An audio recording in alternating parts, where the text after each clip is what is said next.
It's not a war.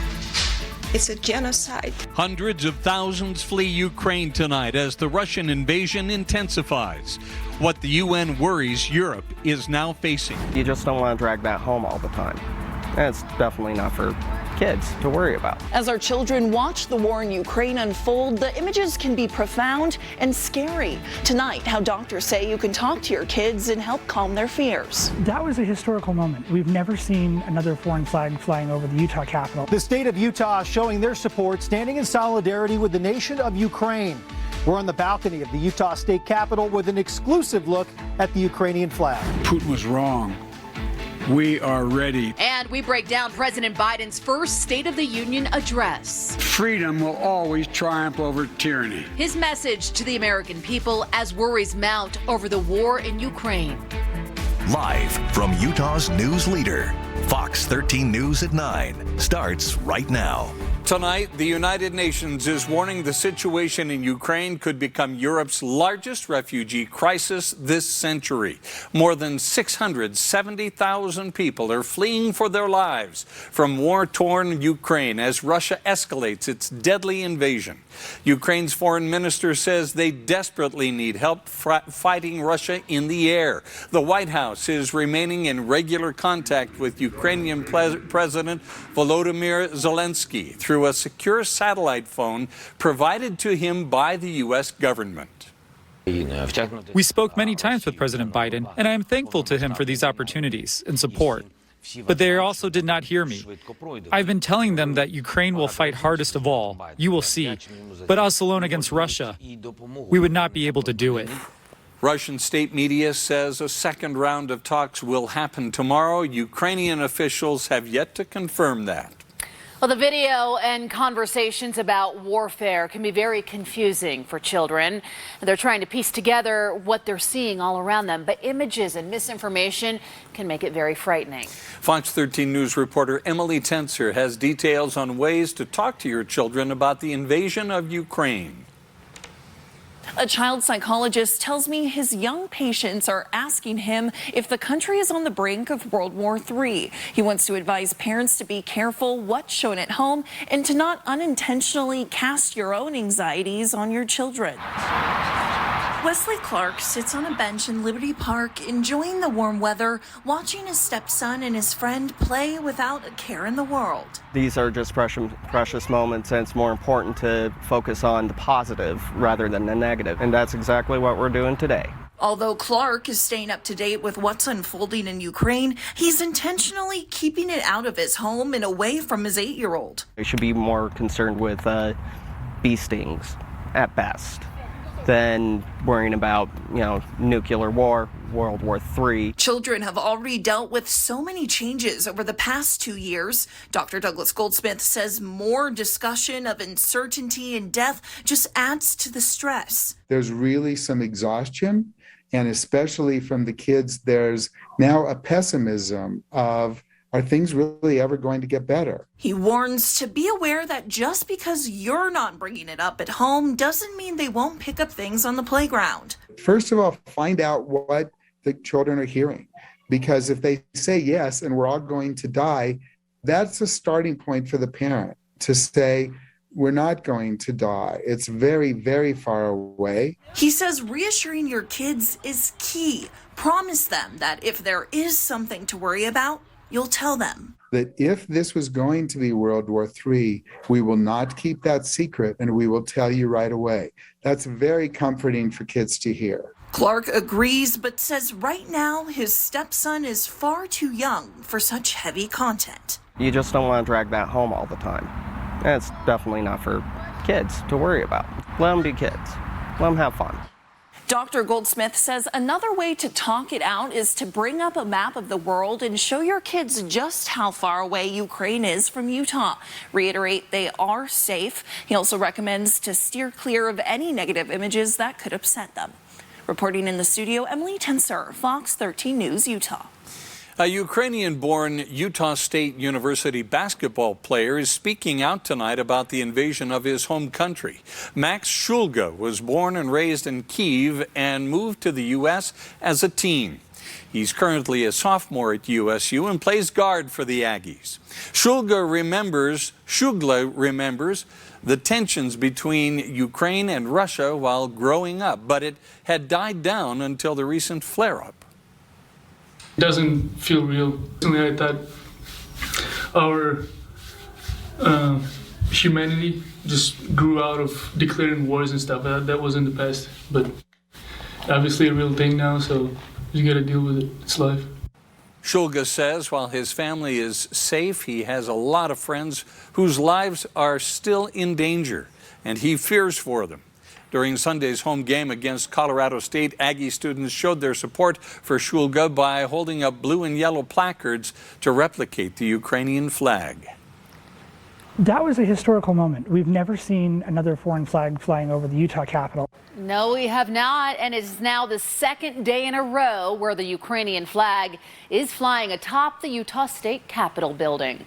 Tonight, Fox 13 News reporter Brian Schnee went to the location where that flag was made and shares a spectacular vantage point of the flag in a story you will only see here. The blue representing the skies and the yellow representing the wheat and the grain fields of Ukraine. Have you seen a flag fly off the shelves the way the Ukraine flag has? Other than the U.S., no. No, we've never seen anything like this.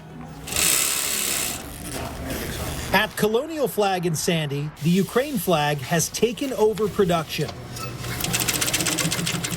They typically only sell 5 to 10 Ukrainian flags per year.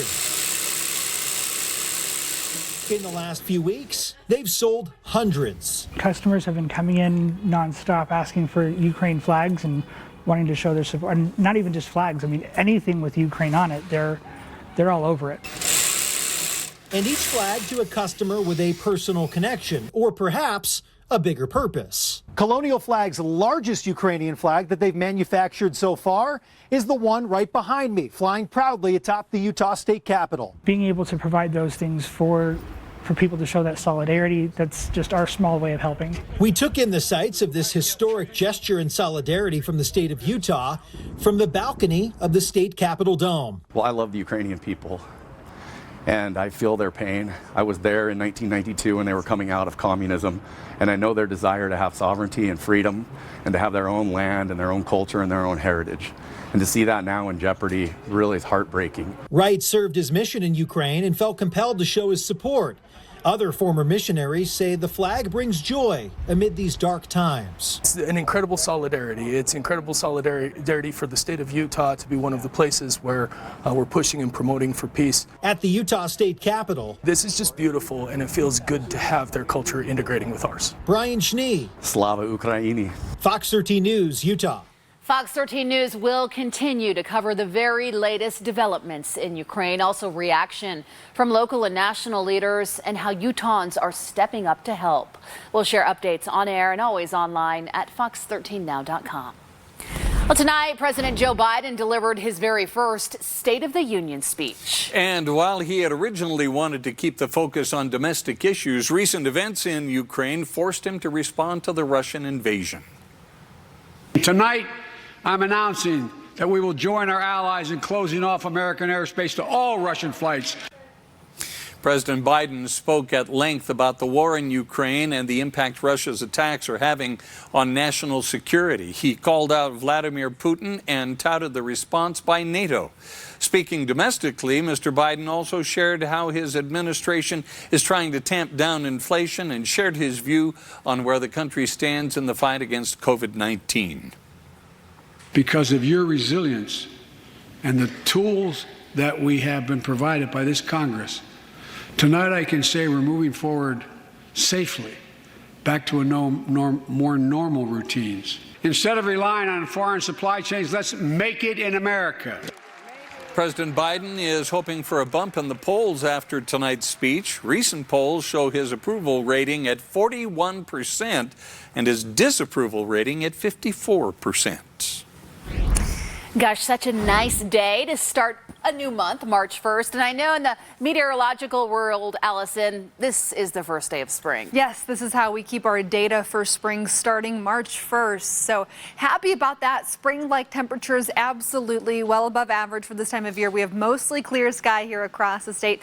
Few additional clouds in Twill and Box Elder counties up towards the Idaho border, Cache, Weber, and Davis counties. But temperature-wise, not bad. It's still in the 40s here in Salt Lake at 43 degrees, 46 for Ogden, 32 for Logan, and for St. George right now, 57 degrees currently. Fairly light wind, about 5 to 10 miles per hour. If tomorrow's trash day, you can go ahead and take that out tonight or early tomorrow morning and have no worries about it.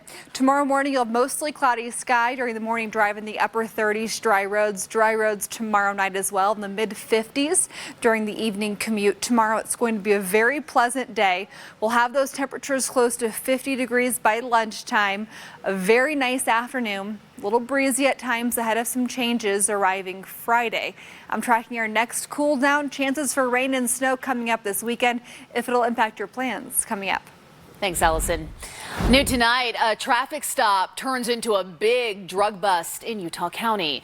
It was just after 10 o'clock last night. A Utah County Sheriff's deputy stopped a driver on the southbound I-15 on-ramp at 1600 North. While searching the vehicle, a powder blew into the deputy's face. He immediately began to experience dizziness. He was taken to Timpanogos Regional Hospital. He is expected to be okay. Other deputies continued the search where they found nearly 10 pounds of methamphetamines and about 5,000 fentanyl pills. The driver, 40-year-old Tanya Tuttle Mize of Springville, was booked into the Utah County Jail on multiple felony charges. The Utah County Attorney has announced that no charges will be filed against 2 police officers who fatally shot a man in Provo last summer. On August 24th, members of the Major Crimes Task Force were in a high-speed chase with Paul Rasmussen on I-15 in Orem. He was suspected of drug and firearm possessions. The chase stopped and Rasmussen went into a Provo neighborhood where he was found a few hours later. When he pointed a gun at police, he was fatally shot by 2 officers. Again, no charges will be filed against those officers. Well, charges have been filed against the man accused of telling his 4-year-old son to open fire on police officers. You may remember early last week, police say 27-year-old Sadat Johnson pulled a gun out at the McDonald's near 425 West and 72nd South in Midvale.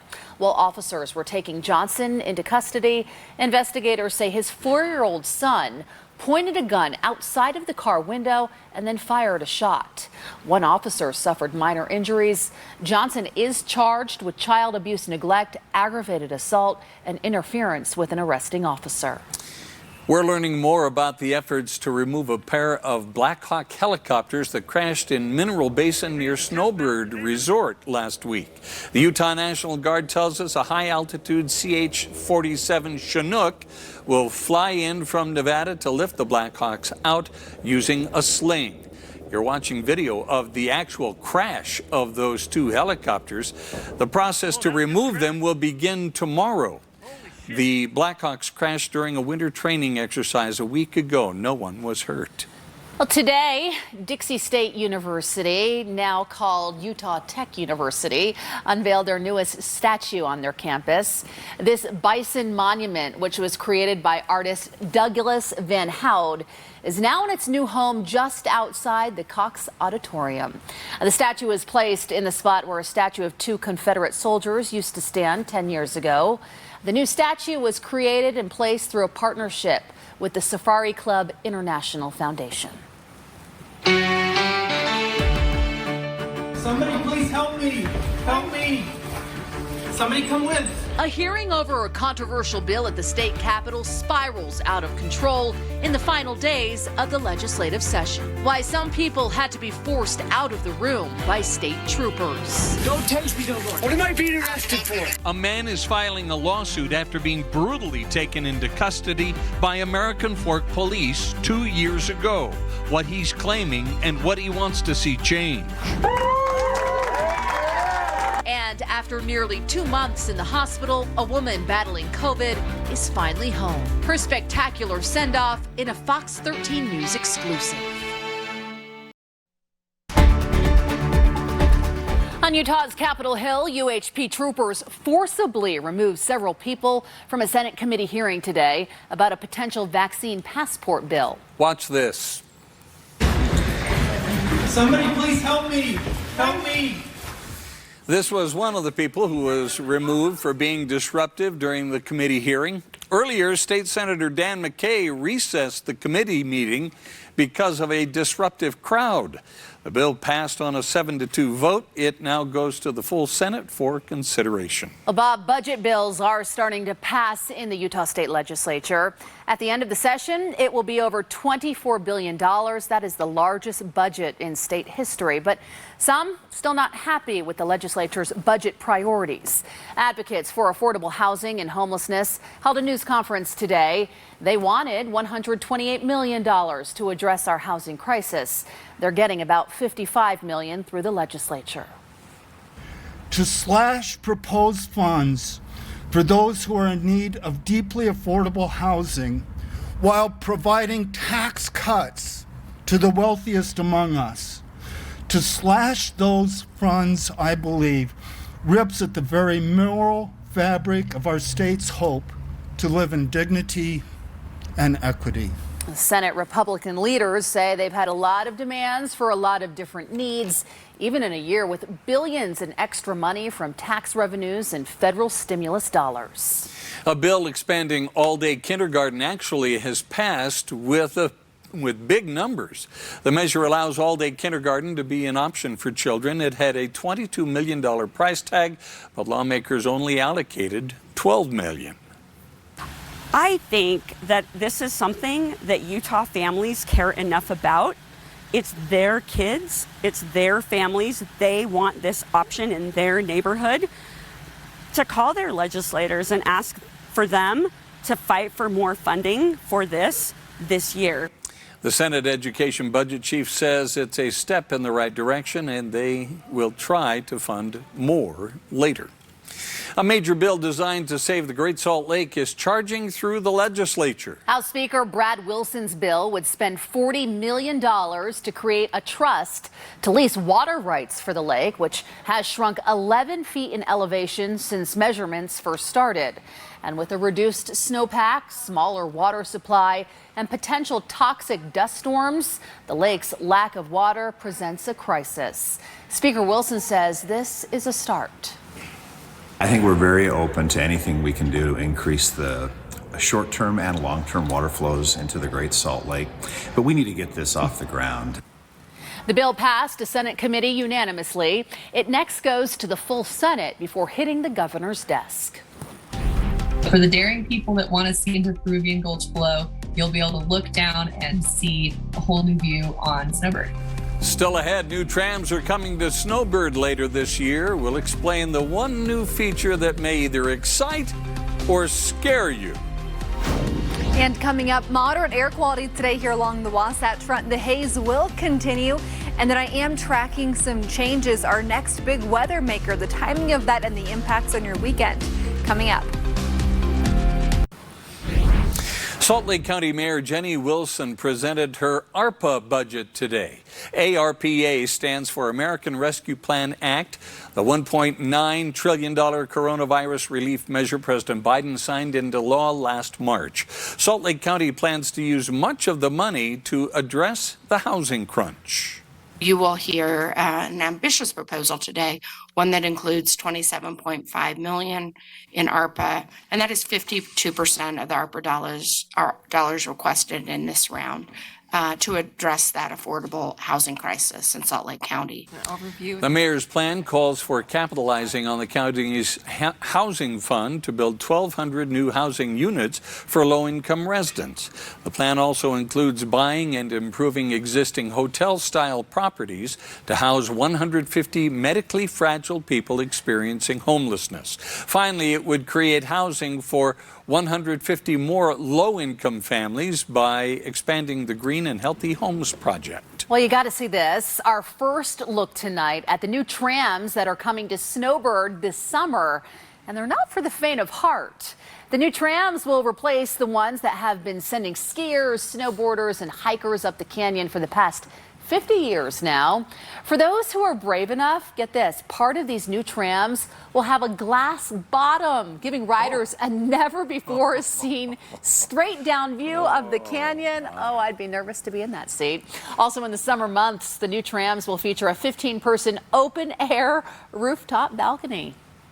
It is the only one of its kind in the United States. It'll be right here at Snowbird for people to ride up the tram on, check out the 360 views of Mount Superior, Snowbird, Salt Lake. It's going to be pretty spectacular and the first of its kind in the U.S. Installation of those new trams will start April 4th, and they are expected to be complete by the end of June. Better take your heart medication before you get on. Oh my goodness, absolutely. Well, here across Utah, if you wanted to get up into the mountains and do some exploring, high pressure continues to be our main story the next few days. So we had mild temperatures, a picture perfect sunset. Does it get prettier than this? Thanks so much to Stephanie for posting this in our new Facebook group, Utah's Weather Authority. If you haven't joined yet, we would love to have you. 43 here in Salt Lake right now, 46 in Ogden, 37 currently in Provo, and here's what I'm watching for you. We'll have clouds in the northern half of the state tonight. By the time they wake up at 7 a.m., it'll be around 30 to 35 degrees for Provo, Tooele, Salt Lake, and Ogden. In Logan tomorrow morning for the Cache Valley, 27. And then down in St. George, we'll have those temperatures dropping into the 30s as well, because we'll have the clear sky in the southern half of the state. It'll allow things to get a little bit cooler overnight. By 4 o'clock tomorrow, we'll be close to about 55 for Provo and Tooele. Salt Lake and Ogden closer to 60 degrees. And then we're going to continue with 70s for the St. George area. St. George, 76 degrees tomorrow. 76 also on Thursday, 20 degrees cooler Friday. A chance for some rain moves in by Saturday. Only 48 degrees for a high, so significantly cooler than it will be tomorrow and Thursday. And then as you head into next week, you're back close to 60 degrees by next Tuesday. So we've got a pretty potent cool down this weekend. For us here in northern Utah, that means our coldest temperatures won't be arriving until Sunday, but we'll have a noticeable cool down by Saturday. But this is our Super 7-day forecast. That means we can go a little more in depth for you each day. So tomorrow breaks down like this. We'll have those temperatures in the 50s at 11 a.m. through right after lunch, and then we will peak in the 60s tomorrow afternoon. By Thursday, partly cloudy sky, moderate air quality with voluntary action for the Salt Lake Valley Wednesday and Thursday. By Friday, we'll have a high of 59 degrees, a chance for some rain late in the day. Your top weather headlines for this next couple of days will be moderate air quality, cooler temperatures, chances for rain and snow this weekend, and we could see some travel impacts, especially in the mountains. By Saturday, 48 degrees for a high. We'll have a chance for some rain and snow Saturday evening, and our chance for precipitation really goes up starting Friday, mostly widely scattered to scattered, but then by Saturday night and Sunday, we're looking at widespread to likely precipitation here in Salt Lake City. By Sunday, highs will be right around 40 degrees, and we will have some additional chances for snow. So here's the forecast. Saturday through Sunday, we'll keep this pretty widespread here across the region and still unsettled by the time that we're going to bed on Sunday night. By about midnight, we'll still have some precipitation here across the state. Low 40s by next Monday, 44 degrees next Tuesday.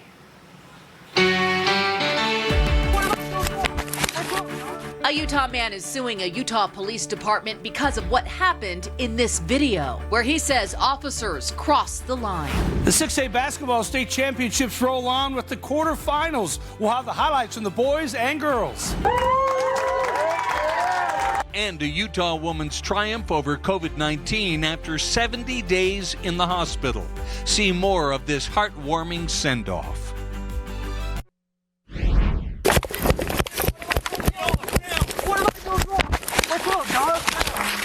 Video you're seeing on your screen is at the center of a new lawsuit.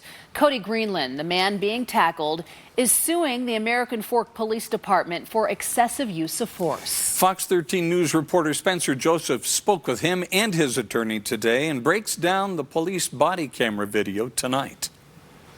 It makes me shake, gets me scared, nervous, upset. The man in this video is Cody Greenland. On the afternoon of April 17th, 2020, he was confronted by officers. Complying, he got to his knees, and then he was blindsided. Here's the view from that officer. I could feel Officer Cannon coming. I could hear his equipment on him. I got hit in the spine by his knee. It like knocked the wind out of me instantly. He is then hit repeatedly. I might have been scared, but I wasn't trying to attack them. Monday, he and his attorney, Robert Shikes, filed a lawsuit against the American Fork Police Department. You saw him on the ground, hands up. No need to tackle him from behind. You can't tase a non-violent misdemeanor. Don't tase me no more. You can't move your arms. You can't respond to what they're telling you to do when you're being tased like that. Greenland says he was in the parking lot at his girlfriend's car. He tried to open it, but it was locked.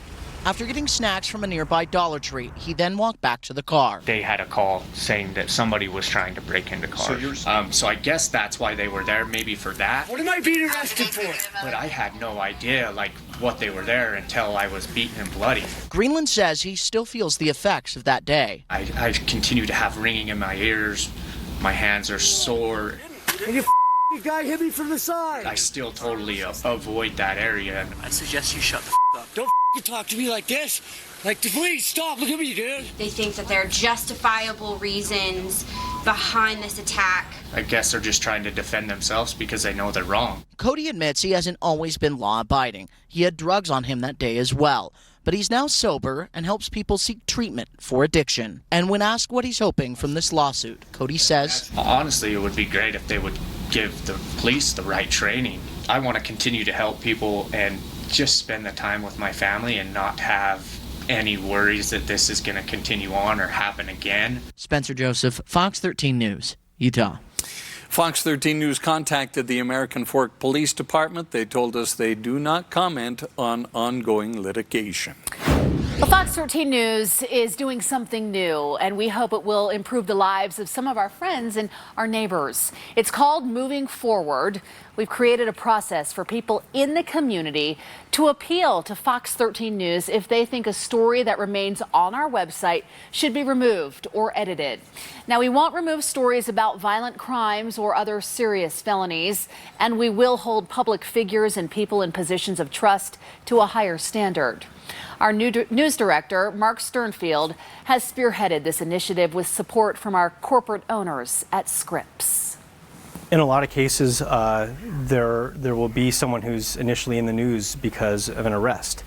And it might be a high-profile case. It might be a smaller story for us, but for them, it's huge. If you go on our website, fox13now.com, and search Moving Forward, there you'll find a form to fill out, including a place to upload documents to make your case. A management team member here will review the appeal. They'll balance our responsibility to provide information with our belief that minor indiscretions or embarrassing attention should not be a permanent mark against anybody. The number of COVID patients in hospitals in Utah continues to decline tonight. 314 people are being treated right now. The case count is going down as well, but 8 more Utahns have died from COVID-19 in the past day. Roughly 2,900 Utahns got a COVID vaccine yesterday. About 1,200 of those shots were boosters. After 70 days in the hospital due to COVID-19, 41 of which were spent in the ICU, a Centerville woman was able to walk out of the hospital today. Fox 13 News reporter Chris Arnold was there as the hospital staff gave her a special send-off to celebrate her recovery. It's a story you will only see here. After more than 2 months, Michelle Lichty is walking out of St. Mark's Hospital. Something that wasn't thought possible when she landed here 70 days ago. I was busy doing my normal things, started to have a hard time breathing, and so my regular physician told me to go to the hospital, and that's when it all started. Doctors say Michelle had COVID-19, which eventually caused respiratory failure. She would spend 41 days in the ICU, fighting for her life on more than one occasion. And the next week, her heart stopped, and the week after that, she had a mucus plug, but she kept fighting, and they kept fighting for her. They, hands down, saved her life 3 specific times on top of her single organ failure. While the road to recovery has been far from easy, Michelle has taken it in stride. Awesome. Crushed it. Working through physical therapy and other hurdles, all with her sights set on returning home. I'm walking which I really didn't think I would be able to walk, at least not as soon as I did. They told me that with my help that I've succeeded and exceeded all of their expectations. It's Michelle's recovery. You go have a great life. That Dr. Jared Johnston, a pulmonary and critical care doctor at St. Mark's, says makes this such a special day. But to say Michelle is a miracle is an understatement. She is by far the sickest person that I've seen do the best. Which is why Dr. Johnston says Michelle can give hope to so many other patients. She's the reason that we fight and the reason why we've tried so hard. And to have someone do as well as she has made all those nights and all those days and all that hardship worth it. It was Michelle's Angels, as she called the more than 100 people who played a part in her recovery, giving the proper send-off. For Michelle and her family, they say they are grateful this day was made possible. How many families don't get to experience this after something that we've been through? And I think she's just going to keep going stronger. And I just want to say thank you for that opportunity to live and be here today. Bye, girls. And I did ask Michelle what she's looking forward to most about going home after more than 2 months. She said to be able to see her dog Theo and spend more time with her family. Outside of St. Mark's Hospital in Mill Creek, Chris Arnold, Fox 13 News, Utah. We won't have a normal opening day in Major League Baseball this year. I'll have the details coming up in sports. And the high school basketball playoffs continue. 6A quarterfinals today. The highlights are on the way.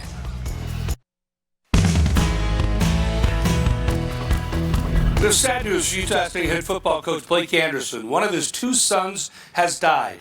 In a statement, Utah State Athletic Director John Hartwell said, on behalf of Utah State University, the athletics department, and the football program, our thoughts and prayers are with Coach Blake Anderson and his family following the tragic death of his son. Blake Anderson tweeted out this on Monday, God is still God in the midst of our broken heart. Anderson's coming off his first season as Utah State's head coach, leading the Aggies to an incredible year with a record of 11-3, a Mountain West Conference championship, and a bowl win over Oregon State. Anderson and his late wife Wendy had 2 sons, Colton and Kaysen, and a daughter. Wendy died following a 3-year battle with cancer in 2019. First 2 regular season series in Major League Baseball have been canceled after the Players Association rejected the league's final deal on a new collective bargaining agreement. As the 2 sides separated after negotiating for 9 days, Major League Baseball's commissioner said no agreement is possible until at least Thursday. High school basketball playoffs, 6A boy quarterfinals between Syracuse and American Fork. The Cavemen with it. They go inside to Noah Muyaki. He powers in for 2. He finished with 10 points for AF. Other end, Caden Erickson spins. Somehow gets it up and in. Tough shot there. He scored 11 points for the Titans. American Fork had it rolling. Yao Rainier, nothing but net on the 3. He had 9 points. Then they work it into Ashton Wallace. He scored 2 of his game-high 17 points. American Fork beat Syracuse 60-43 to advance. It was Skyridge and Pleasant Grove in the other 6A boys quarterfinals. Pleasant Grove's McCaden Bailey knocks the ball free. Evan Anderson picks it up, gets it back to Bailey, lays it in, put the Vikings up 15-12. He had 18 points. Skyridge cut into that lead. Bryson Bailey the putback. He had 18 to lead the Falcons. The Vikings stayed on top. Michael Mitten, nice drive and bucket. He had 13. Then it's Isaac Garrett for 3 for the Vikings. He had 13 points, 10 rebounds. Pleasant Grove beat Skyridge 60-43. In the first 6A girls quarterfinal of the day, Davis took on Westlake. Kylie Mabry with Davis, a nice steal here. And how about the reverse? Off the glass and in. She had 11 points to lead the Darts. Westlake had some shooters, though. Chloe Jensen pulls up from deep. And Money for the 3. She had 11. Then it's Jill Lundgren with another 3. She had 15 points. Westlake beat Davis 45-32 to advance. Those girls with the 3s. Wow. Boys and girls, and it all ends Saturday with the championship game. Oh, that's always exciting. Thanks so much, Jeff. We'll be right back. A Utah teacher might take a flight to the edge of space. The Canyon School District says this teacher right here, Jen Muir, is one of 24 educators chosen for a teacher training program affiliated with none other than NASA. Muir teaches science at Draper Park Middle School. Now, as an airborne astronomy ambassador, she may get a chance to go into the stratosphere on Sophia, the world's largest flying observatory. You saw 747 just a moment ago. That is the Stratospheric Observatory for Infrared Astronomy. Stratospheric Observatory for Infrared Astronomy. 106-inch reflecting telescope is on that 747 that flies up to 45,000 feet in the air to escape 99% of the Earth's infrared blocking atmosphere. But if for some reason they cannot go up in Sophia, the teachers will go to the Infrared Telescope Facility in Hawaii. Either way, sounds like a pretty cool field trip, doesn't it? Yeah, right? Wow, very neat. Well, today, Salt Lake County Mayor Jenny Wilson got to meet her canine counterpart. Take a look at Blueberry right there. The female pit bull was elected the Salt Lake County Animal Services political mayor. Today, she joined her deputy mayor, Tiki, and a 9-member political council for a swearing-in ceremony. Blueberry and the council will spend the next 2 years sharing the importance of adopting shelter pets at events all across the county. She is a rescue, so we're really for helping homeless pets find homes. She's also a senior and she's a pit bull, so we really support the senior dogs as well as the bully breed in itself. She's very well behaved. This fun election campaign raised nearly $12,000 for the Injured Animal Fund at Salt Lake County Animal Services. I wonder if Blueberry needs a speechwriter. Because I have some ideas. Yes. And again, thanks everyone for staying up late with us tonight. Yeah, that's right. Modern Family starts right